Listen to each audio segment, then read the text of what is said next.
ओंकार महादेव हजारे यास आत्महत्येस प्रवृत्त केल्याप्रकरणी पद्माकर उर्फ नाना काळे राहणार सोलापूर यांना प्रमुख जिल्हा न्यायाधीश मनोज शर्मा यांनी अटकपूर्व जामीन मंजूर केला आहे। यात हकीकत अशी आहे की यातील मयत ओंकार याचे स्वाती हिच्यासोबत प्रेमसंबंध होते। त्या दोघांनी आळंदी येथे जाऊन प्रेमविवाह केला होता। त्यामुळे स्वाती हिच्या घरच्यांना ओंकार याच्याबद्दल राग होता। त्यामुळे ते दोघे लग्नानंतर पुणे येथे राहत होते।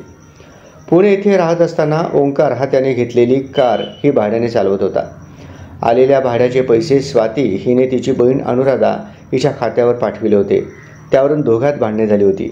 त्यामुळे स्वाती ही कोणासही न सांगता घर सोडून निघून गेली होती।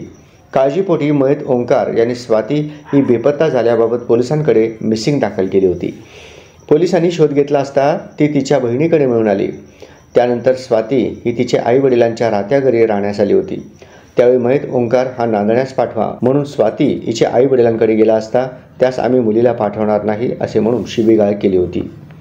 दिनांक 1 ऑक्टोबर 2023 रोजी ओंकार हा त्याच्या दुचाकीवरून बाहेर गेला असता मातोश्री ऑटोमोबाईल्स निराळे वस्ती रोड येथे नाना काळे मंगेश पवार यांनी ओंकार याची दुचाकी काढून घेतली होती। स्वाती हिने कौटुंबिक न्यायालयात घटस्फोट मिळवण्यासाठी अर्ज दाखल केला होता। अर्ज दाखल केल्यानंतर नाना काळे व इतरांनी मयत ओंकार या स्वाती हिस घटस्फोट देण्यासाठी धमकावत होते।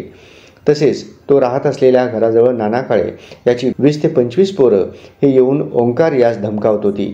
तसेच त्याच फोनवर देखील धमकावत होते। मे 2025 मध्ये मयत ओंकार याने त्याच्या मोबाईलमध्ये स्टेटस ठेवून माझा घातपात झाल्यास नाना काळे, त्याची पत्नी, तिचे आईवडील व भाऊ यांना जबाबदार धरावे असे स्टेटस ठेवले होते।